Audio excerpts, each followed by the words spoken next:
어떻게 시작합니까, 여러분? 내 영혼아 여호와를 송축하라. 여러분이 송축하다의 어원적인 의미를 살펴보면요, 높이다, 무릎을 꿇다로 그 의미를 살펴볼 수 있습니다. 오늘 말씀은 특별히 이렇게 이해할 수 있습니다. 내 영혼아 여호와를 송축하라. 내 영혼아 여호와만을 높이라. 뭐라고요? 내 영혼아 여호와만을 높이라. 여호와 앞에 절하라. 이런 의미죠. 다윗은 1차적으로요 자신을 위해 외칩니다. 내 영혼아 여호와를 송축하라. 그런데 이 고백은요 자신의 영혼만을 위한 고백이 아닙니다. 회중들과 온 성도들을 향하여 외치는 선포와도 같습니다. 이를테면 찬양으로의 초대입니다. 우리 송축합시다. 우리 찬양합시다. 여러분들의 마음을 오직 하나님에게만 두기를 소망하십니까? 그런 면에서 시편 103편은요 개인의 고백이자 공동체를 향한 선포이기도 합니다. 오늘 본문은 아니지만 오늘 본문 가운데 3절부터 이 5절은요 특별히 개인에게 주시는 메시지고요, 그리고 5절, 6절부터 끝에 있는 18절까지는 공동체에게 주는 메시지입니다. 자, 특별히 3절부터 5절 말씀은요 하나님의 은혜에 대한 다윗의 감사 고백입니다. 자, 3절에서 5절까지 말씀을 다시 한번 읽어 보겠습니다. 시작. 죄악을 사하시며 내 모든 병을 고치시며 내 생명을 파멸해서 속량하시고 인자와 긍휼로 관을 씌우시며 좋은 것으로 내 소원을 만족하게 하사 내 청춘을 독수리같이 새롭게 하시는 도다. 여러분, 다윗은 왜 송축하게 되었습니까? 다윗은 왜 찬양을 하게 되었습니까? 이렇게 고백하죠. 하나님께서 내 모든 죄악을 사하셨기 때문에 나는 하나님을 송축하고 찬양합니다. 또 자신의 육체적인 고통과 아픔으로부터 하나님께서 나를 건져주셨기 때문에 나는 하나님을 찬양합니다. 또 사망 권세에서 생명 구원으로 옮기셨으니 나는 찬양합니다. 또 무엇입니까? 자신을 독수리처럼 날아오르게 한 하나님, 내가 그 하나님을 생각할 때 찬양하지 않을 수 없습니다 라고 고백하죠. 자, 여러분, 다윗은 이 모든 것, 내가 찬양해야 될 모든 것의 이유를요 이렇게 표현합니다. 4절 말씀을 같이 한번 읽어보겠습니다. 내 생명을 파멸해서 속량하시고 인자와 긍휼로 관을 씌우시며. 방금 읽은 4절 말씀에 보면 이런 표현이 나옵니다. 인자와 긍휼. 여러분, 이 인자와 긍휼은요 시편 103편의 아주 중요한 키워드와 같은 말씀입니다. 뭐라고요? 인자와 긍휼이요. 조금 전에도 읽었지만 3절에서 5절 말씀은 특별히 개인에게 주시는 은혜입니다. 그리고 6절에서 12절까지의 내용은 공동체에게 주시는 은혜. 그 은혜를 다윗은요 찬양하고 감사하고 송축하고 있습니다. 자, 그러면 6절에서 12절까지의 말씀을 다시 한번 읽어보겠습니다. 읽어보는데 읽으시면서 이 6절에서 12절의 내용이 출애굽기에 나와 있는 어느 상황을 보게 합니다. 그 연상을 한번 해보시면서 읽어보셨으면 좋겠습니다. 자, 6절부터 12절 말씀 같이 한번 읽어보겠습니다. 여호와께서 공의로운 일을 행하시며 억압당하는 모든 자를 위하여 심판하시는도다. 그의 행위를 모세에게, 그의 행사를 이스라엘 자손에게 알리셨도다. 여호와는 긍휼이 많으시고 은혜로우시며 노하기를 더디하시고 인자하심이 풍부하시도다. 자주 경책하지 아니하시며 노를 영원히 품지 아니하시리로다. 우리의 죄를 따라 우리를 처벌하지는 아니하시며 우리의 죄악을 따라 우리에게 그대로 갚지는 아니하셨으니 이는 하늘이 땅에서 높음같이 그를 경외하는 자에게 그의 인자하심이 크심이로다. 동이 서에서 먼 것 같이 우리의 죄가를 우리에게서 멀리 옮기셨으며. 방금 읽은 이 말씀을 보게 되면 출애굽 사건을 연상하게 합니다. 출애굽 시절 이스라엘 백성들은요 하나님을 향한 신뢰와 의심 사이에서 방황을 합니다. 우리는 참 잘 알고 있는 내용이죠. 감사와 불평 사이에서 흔들리는 삶을 살았던 게 출애굽 시절의 백성들의 모습입니다. 사랑과 미움 사이에서 하나님이냐 세상이냐, 거기서 갈팡질팡했던 게 출애굽 모습입니다. 그것은 출애굽 이후에 이스라엘 백성들의 문제뿐만 아니라 오늘을 살아가고 있는 그리스도인의 문제이기도 합니다. 여러분, 이스라엘의 연약한 모습에도 불구하고 하나님은요 어떻게 하십니까? 자, 시편 103편 8절 말씀 같이 한번 읽어보겠습니다. 8절, 여호와는 긍휼이 많으시고 은혜로우시며 노하기를 더디하시고 인자하심이 풍부하시도다. 이스라엘이 흔들리는 삶을 살았지만, 갈팡질팡하는 삶을 살았지만, 하나님을 신뢰하고 의심하는 그 사이 가운데 있었지만, 하나님은 흔들리는 그 이스라엘을 참으셨다라고 말씀합니다. 하나님께서는 의심 많은 이 이스라엘을 기다리셨다라고 말씀하십니다. 그 이스라엘을 기다리시던 하나님이 오늘도 여전히 우리들을 기다려 주십니다. 이것이 하나님의 은혜죠. 자, 여러분, 이제 13절부터 18절까지의 말씀을 다시 한번 읽어보겠습니다. 13절에서 18절까지 같이 한번 읽겠습니다. 시작. 아버지가 자식을 긍휼히 여긴 같이 여호와께서는 자기를 경외하는 자를 긍휼히 여기시나니, 이는 그가 우리의 체질을 아시며 우리가 단지 먼지뿐임을 기억하심이로다. 인생은 그날이 풀과 같으며 그 영화가 들의 꽃과 같도다. 그것은 바람이 지나가면 없어지나니 그 있던 자리도 다시 알지 못하거니와, 여호와의 인자하심은 자기를 경외하는 자에게 영원부터 영원까지 이르며 그의 은은 자손의 자손에게 이르리니, 곧 그의 언약을 지키고 그의 법도를 기억하며 행하는 자에게로다. 여러분, 방금 이 읽은 내용이 어떤 내용이냐면, 연약한 인생을 긍휼히 여기시는 하나님을 보여주고 있습니다. 이것이 주제죠. 이 연약한 인생을 긍휼히 여기시는 하나님, 불쌍히 여기시는 그 하나님을 노래하고 있다라는 겁니다. 연약하다라는 것은요, 깨어지기 쉽다라는 뜻입니다. 연약하다는 것은 질그릇과도 같다라는 겁니다. 그래서 13절에서 다윗은 하나님께서 연약한 이 인생을 긍휼히 여기시기를 원하신다라고 말씀하고 있습니다. 마치 아버지가 자식을 긍휼히 여기는 것처럼 하나님이 우리를 긍휼히 여기신다라는 거죠. 그래서요, 이 긍휼히 여긴다, 이것은요 깊은 사랑에서 비롯된 하나님의 마음입니다. 즉, 긍휼은 사랑의 또 다른 이름입니다. 긍휼히 여긴다는 것은 상대방의 아픔을요 내가 느낀다라는 겁니다. 공감한다라는 거죠. 그래서 긍휼은요 공감의 또 다른 이름입니다. 즉, 긍휼은요 사랑과 공감이다라는 겁니다.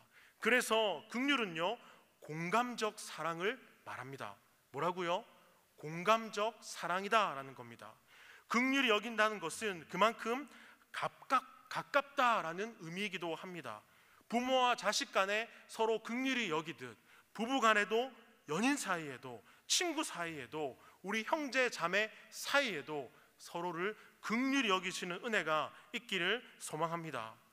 다윗은 이와 같이 하나님이 함께 하시는 하나님, 아파하시는 그 하나님, 사랑의 하나님, 또 공감적 사랑으로 우리를 끝까지 사랑하시는 하나님에 대해서 찬양을 하고 있습니다. 어디서요? 이 시편 103편을 통해서요. 여러분, 그렇다면 하나님께서는 왜 우리 인생을 불쌍히 여기실까요? 왜 우리 인생을 불쌍히 여기실까요? 다윗은 이렇게 말합니다. 우리가 연약하기 때문에 우리를 불쌍히 여기신다라고 말합니다. 그래서 다윗은요 하나님을 찬양합니다. 여러분, 우리가 연약한 존재라는 것에서 동의하십니까? 그러하기에 우리는요 주님이 필요합니다. 14절 말씀입니다. 같이 한번 읽어보겠습니다. 14절 말씀 시작. 이는 그가 우리의 체질을 아시며 우리는 단지 먼지뿐임을 기억하심이로다. 다윗은요 하나님께서는 우리의 체질을 잘 아신다라고 고백을 합니다. 이 체질의 원래 의미는요 골격입니다. 골격.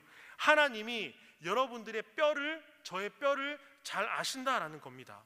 그래서 여러분들의 그 구조와 여러분들의 생각과 마음을 잘 아신다라고 다윗은 고백하고 있습니다. 여러분, 하나님께서는 우리의 생각을, 마음을 잘 아십니다. 또 우리가 어디로 와서 어디로 가야 하는지 우리 하나님이 잘 아십니다. 이런 고백을 하죠. 창세기 3장 19절에 보시면 하나님은 아담과 아화에게 이렇게 말합니다. 너는 흙이니 흙으로 돌아갈 것이니라. 그런데 14절 말씀 보십시오. 같이 한번 읽어보겠습니다. 시작. 이는 그가 우리의 체질을 아시며 우리가 단지 먼지뿐임을 기억하심이로다. 다윗도 14절에서 창세기 말씀과 같이 동일한 고백을 합니다. 하나님 앞에 모든 인간은 먼지다라는 고백을 합니다. 그런 의미에서 옆 사람에게 이렇게 말해보겠습니다. 먼지셨군요. 자, 먼지셨군요. 우리는 이러한 존재다라는 겁니다. 아무리 사람이 잘나고 예쁘고 똑똑해도요, 먼지 덩어리, 흙 덩어리다라는 겁니다. 먼지와 흙 자체에 가치나 의미가 있는 것이 아니라 생명이 있을 때 그 먼지와 흙 덩어리에 의미가 있는 것이죠. 그래서 15절에서 다윗은 더 나아가 우리의 인생이요, 15절 말씀 같이 읽겠습니다. 인생은 그날이 풀과 같으며 그 영화가 들의 꽃과 같도다. 다윗은 우리 인생이 풀과 같다라고 고백합니다. 그리고 우리의 영화가 들의 꽃과 같다라고 합니다. 우리의 인생이 꽃처럼, 풀처럼 너무나 쉽게 시든다라는 겁니다. 우리의 아름다움요, 우리의 강함, 배움, 능력 아무것도 없다라는 겁니다. 이 모든 것들은요, 궁극적으로 바람이 불면 사라지는 먼지와도 같습니다. 지금 다윗은 이런 고백을 하는 것이죠. 여러분, 우리가 아무리 많은 것을 소유하고 가졌다고 할지라도 또 해가 뜨면 시드는 꽃과 풀과 같다고 다윗은 노래하고 있죠.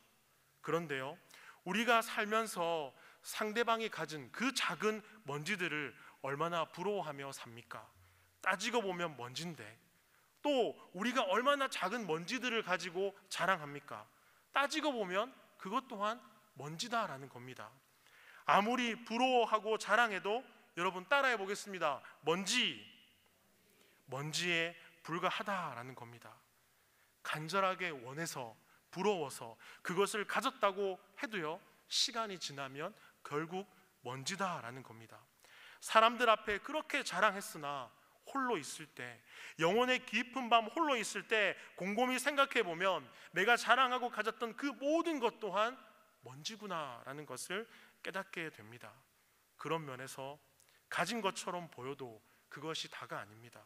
없는 것처럼 보여도 절대적으로 더 없는 것은 아니다라는 겁니다.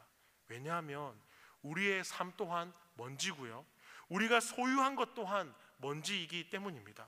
그래서 다윗은 이어서 16절에서요 이렇게 말하죠. 같이 읽어보겠습니다. 그것은 바람이 지나가면 없어지나니 그 있던 자리도 다시 알지 못하거니와. 바람이 지나가면 없어지는 것처럼 우리의 인생이 바람과 같다라고 합니다. 지나가면 없어지고 그 있었던 흔적조차도 기억하지 못하는 우리 인생, 그것이 우리 인생이다라고 고백하죠. 사랑하는 온누리 교회 여러분, 장승보 목사는 먼지입니다. 그리고 이 장승보 목사는요 바람입니다. 그럼 먼지와도 같은, 바람과도 같은 저를 여러분이 향후 몇 년 동안 기억해 주실까요?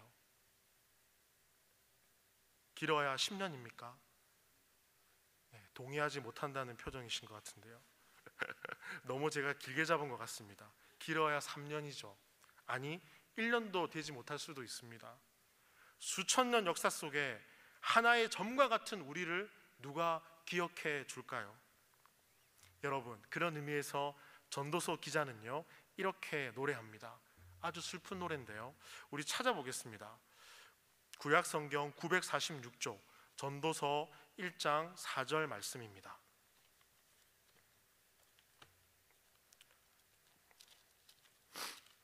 전도서 1장 4절에서 11절 말씀, 구약성경 946조. 저는 성경을 넘기는 소리가 참 정겹습니다. 그래서 제가 설교하는 시간에는 PPT로 말씀을 안 띄워드립니다. 자, 4절부터 11절 말씀까지 우리 한 목소리로 같이 한번 읽어보겠습니다. 한 세대는 가고 한 세대는 오되 당은 영원히 있도다. 해는 뜨고 해는 쥐되 그 떴던 곳으로 빨리 돌아가고 바람은 남으로 불다가 북으로 돌아가며 이리 돌며 저리 돌아 바람은 그 불던 곳으로 돌아가고 모든 강물은 다 바다로 흐르되 바다를 채우지 못하며 강물은 어느 곳으로 흐르든지 그리로 연하여 흐르느니라. 모든 만물이 피곤하다는 것을 사람이 말로 다 할 수는 없나니 눈은 보아도 족함이 없고 귀는 들어도 가득 차지 아니하도다. 이미 있는 것이 후에 다시 있겠고 한 일을 후에 다시 할지라. 해 아래에는 새 것이 없나니 무엇을 가리켜 이르기를 보라 이것이 새 것이라 할 것이 있으랴. 우리가 있기 오래 전 세대들에게도 이미 있었느니라. 이전 세대들이 기억됨이 없으니 장래 세대도 그 후 세대들과 함께 기억됨이 없으리라. 여러분, 방금 읽은 이 전도서의 말씀은요 이렇습니다. 인생은 다람쥐 쳇바퀴 돌듯이 해가 떴다가 지기를 반복하는 이런 사소한 일상의 반복이다라고 말합니다. 그래서 인생이 참 어떻게 보면 허무해요라고 이야기하죠. 인생이 어디로 왔다가 가는지 알지 못하는 물과 같고 사라지는 바람과 같다라고 말합니다.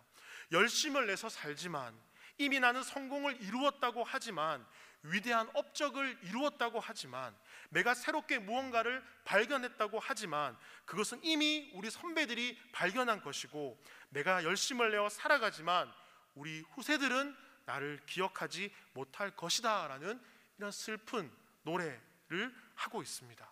이 고백이 우리가 방금 읽었던 시편의 기자의 고백과도 동일한 고백이다라는 겁니다. 이것을 통해서 우리가 무엇을 보게 됩니까? 하나님, 우리 인생이 유한하군요. 어떻게 보면 우리 인생이 이 사소한 이 일생이 반복되는 이 일상이 참 허무하군요. 여러분, 이런 찬양 있지 않습니까? 주여 우린 연약합니다. 오늘을 힘겨워합니다. 주 뜻 이루며 살기엔 부족합니다. 우린 연약합니다. 한없는 주님의 은혜 온 세상 위에 넘칩니다. 가릴 수 없는 주의 영광 온 땅 위에 충만합니다. 주님만이 길이 오니 우린 그 길 따라 갑니다. 그날에 우리를 이루실 주는 완전합니다. 앞에서 우리 클레이 찬양팀이 불렀던 소망을 하나님에게만 두고 살아가야 되는 것 아니겠습니까? 그러하기에 다윗은 자신과 인간의 연약한 이 고백을 한 이후에요, 이제 눈을 들어 하나님을 바라보십시오 라고 말합니다. 자, 시편 103편 17절 말씀 같이 한번 읽어보겠습니다. 여호와의 인자하심은 자기를 경외하는 자에게 영원부터 영원까지 이르며 그의 은은 자손의 자손에게 이르리니. 유한한 인간의 삶 가운데 하나님은 영원하십니다. 그 영원하신 하나님이 인자와 긍휼, 제가 키워드라고 말씀드렸죠. 인자와 긍휼을 나에게 뿐만 아니라 우리의 가족들에게 뿐만 아니라 우리 후손들에게도 주시는 분이시군요 라고 다윗은 고백합니다. 우리가 내일 일을 약속한다는 것은 어떻게 보면 말이 안 되는 것 같습니다. 내일을 알 수 없는 우리가, 내일을 장담할 수 없는 사람들이 내일을 어떻게 약속하며 살아갈 수 있겠습니까? 그런데 우리는 내일을 늘 약속하죠. 내일 봐, 내일 만나. 그런데 우리는요, 내일 만나지 못할 수도 있습니다. 이전날 제가 대학부를 맡고 있었을 때 저의 첫 제자였던 한 형제가 뇌 종양을 걸리게 됩니다. 의가사 제대를 했죠. 수술이 잘 되었습니다. 회복하나 싶었습니다. 같이 성경도 읽고 밥도 같이 먹고 하나님 나라도 꿈꾸고, 이 친구가 다시 재발이 되어서 동아대 병원에 입원을 하게 되었습니다. 그 입원실에 신방을 갔습니다. 제가 앞에 있는데도 종양이 머리를 누르고 시신경을 눌러서 시력이 좋지 않더라고요. 전도사님 앞에 계시죠? 있어요. 전도사님, 저 이제 다시 수술하러 들어가는데 저 건강하게 퇴원하면 우리 장어덮밥도 같이 먹고 등산도 같이 하고 하나님 말씀도 같이 나누고 하나님 나라도 꿈꾸고 우리 그렇게 함께 했으면 좋겠어요. 전도사님 기도해 주세요. 그렇게 기도하고 수술실로 들어갔죠. 그 만남이 마지막 만남이 될 줄은 몰랐습니다. 정말 다시 만날 수 있을 것 같았는데, 다시 만나 밥도 같이 먹고 등산도 같이 하고 하나님 나라도 꿈꾸고 말씀도 나눌 수 있을 것 같았는데 너무 아쉬웠습니다. 현실은 그렇지 못했습니다. 제가 왜 이 이야기를 드리느냐, 여러분들이 지금 셀과 가족과 형제 자매들과 나누는 그 하나님의 말씀이 정말 귀하다라는 것입니다. 찬양을 할 수 있는 이 순간이 정말 귀하다라는 것입니다. 하나님을 찾고 부르짖는 이 순간이, 그 주님께 기도하는 순간이, 그 주님께 나의 사랑을 고백하고 드리는 이 순간이, 그 사소한 반복된 그 일상이 정말 감사한 순간들이다라는 겁니다. 여러분, 궁극적으로 내일 일을 알 수 없는 사람들이 내일 일을 약속한다는 것은 어떻게 보면 헛된 일입니다. 다윗은 내일을 알 수 없는 자신, 가족, 이 환경에 소망을 두지 않습니다. 누가 자신을 지킬 수 있을 것인가? 누가 가족을 지킬 수 있을 것인가? 누가 공동체와 국가와 형제 자매를 지킬 수 있을 것인가? 다윗은 왕이지만 이렇게 고백합니다. 하나님, 나는 할 수 없습니다. 어떻게 내가 자신과 가족과 공동체와 국가를 책임지고 지킬 수 있겠습니까? 다윗은 뭐라고 고백합니까? 하나님이 왕이십니다. 하나님이 다스려 주십시오. 하나님이 지켜 주십시오. 나는 유한한 인간이요, 깨지기 쉬운 그릇이요, 먼지와 바람 같은 존재입니다. 그러니 영원한 하나님, 영원하신 하나님이 내가 죽더라도, 우리 가족들이 죽더라도 자손의 자손까지 이스라엘을 지키시고 보호하시고 그 인자와 긍휼하심을 대대의 후손들에게까지 주옵소서라고 시편 103편에서 다윗은요 고백하고 있습니다. 즉 다윗은 영원하신 하나님, 인자와 긍휼을 베푸시는 그 하나님을 송축하고 있다라는 것입니다. 우리의 소망이요 하나님께 있음을 다윗은 알고 찬양을 하고 노래를 하고 있죠. 자, 여러분, 그렇다면 하나님은 누구에게 영원토록 긍휼과 인자하심을 베푸실까요? 누구에게? 자, 17절 말씀 같이 한번 읽어보겠습니다. 시작. 이러므로 17절 말씀 같이 읽겠습니다. 영원부터 영원까지 이르며 그의 은은 자손의 자손에까지 이르리니. 자기를 경외하는 자에게, 자기를 경외하는 그 자에게라는 문장에서 우리는요 신앙인들이 어떠한 태도와 삶의 자세로 살아야 될지를 보게 됩니다. 바로 하나님을 경외하는 삶.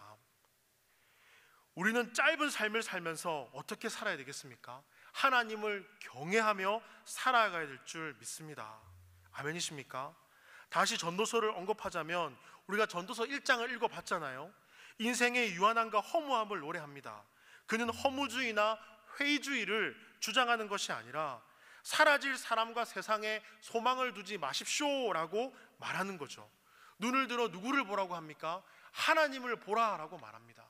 하나님을 함께 하라라고 합니다. 이 땅의 지혜자였던 전도자는요 그런 고백을 하는 거죠. 자, 마지막으로 18절 말씀 같이 한번 읽어보겠습니다. 곧 그의 언약을 지키고 그의 법도를 기억하여 행하는 자에게로다. 하나님께서는요 그의 법도와 약속을 기억하는 자들에게 인자와 긍휼을 베풀어 주십니다. 자기를 경외하는 자에게도 베풀어 주시고요, 약속과 법도를 기억하는 자에게도 인자와 긍휼을 베풀어 주신다라고 말씀하고 있죠. 사랑하는 여러분, 우리는 우리의 주어진 삶 속에서 그럼 어떻게 살아야 되겠습니까? 오늘 말씀의 고백처럼 하나님을 경외하는 삶을 살아야 될 줄 믿습니다. 짧은 이 인생길 가운데 세상에 소망을 두는 것이 아니라 눈을 들어 하나님을 보라라는 것입니다. 그러면 하나님을 가장 가까이 하는 시간이 어떤 시간이겠습니까? 바로 예배의 시간입니다. 예배의 시간. 예배를 소중히 여기시고 집에서부터 출발하기 전에 예배를 위해 기도하시고 함께 이 예배에 받을 은혜를 소망하기를 소망해 봅니다. 두 번째로요, 하나님의 약속의 말씀을 붙들고 기억하며 살아가야 된다라는 겁니다. 여러분, 먼지, 풀, 꽃, 바람임을 기억하십시오. 먼지, 풀, 꽃, 바람과 같은 삶, 우리 삶이 유한하고 시작이 있기 때문에 여러분, 마지막이 있다, 끝이 있다는 겁니다. 아니요, 노골적으로요, 죽음이 있다는 사실을 꼭 우리는 기억해야 됩니다. 오늘이 마지막이라면 우리가 이렇게 살 수 있을까요? 여기서 드려지는 예배가 마지막 예배라고 생각해 보십시오. 여러분의 마음가짐은 어떻겠습니까? 제가 하는 이 설교가 온누리 교회에서 마지막 설교라고 제가 선포하고 설교했다면 여러분 조금 더 집중해서 이 말씀을 들어주시지 않으시겠습니까? 여러분, 시편 90편 10절에 보시면 우리가 건강하면 70이요 80이다 라고 말합니다. 혹은 90이겠죠. 그런데 시편 기자는 이렇게 고백합니다. 우리의 삶은 수고와 슬픔뿐이요 신속히 날아가나이다. 인생을 살았던, 이게 모세의 시편으로 알려져 있는데요, 모세는 이런 고백을 하는 겁니다. 하나님, 제가 인생을 살아보니 수고와 슬픔 뿐이더라고요. 그리고 인생이 어찌나 빨리 가는지 신속히 가는 것도 아니고 날아가더라고요. 그러나 하나님을 송축하는 인생, 경외하는 인생, 약속을 붙드는 그 인생에게 하나님의 인자와 긍휼이 부어진다는 것을 다윗은 너무나 잘 알고 있었습니다. 그러니 여러분, 마지막으로 부탁드리겠습니다. 우리가 이 땅에 살지만 땅의 것에 소망을 두고 함몰된 인생이 아니라 하나님을 경외하고 하나님의 약속을 붙들고 하나님께 소망을 두고 살아가는 저와 여러분의 삶이 되길 소망합니다. 주님을 경외하며 매 순간 그분의 말씀을 붙들고 살아가실 수 있는, 그럴 때 여러분의 삶 가운데 감사가 넘칠 줄 믿습니다. 감사하는 삶은요, 하나님의 말씀을 가까이 할 때부터 시작되어집니다. 다윗의 이 시편 103편의 고백이 여러분의 삶 가운데 깊이 들리기를 소망합니다. 다 같이 말씀 기억하시면서요, 기도하겠습니다. 하나님 감사합니다. 오늘 다윗의 고백을 통하여서 우리의 삶을 돌아봅니다. 어디서부터 시작해야 감사하는 그 삶을 살아갈 수 있을지, 그것이 말씀이라는 것을 보게 되어집니다. 하나님을 가까이 하는 인생, 말씀을 가까이 하는 인생, 그래야 해서 하나님께 소망을 두고 살아가는 그 인생이 될 수 있도록 주님 인도해 주시고 함께하여 주옵소서. 주님 감사합니다. 사랑합니다.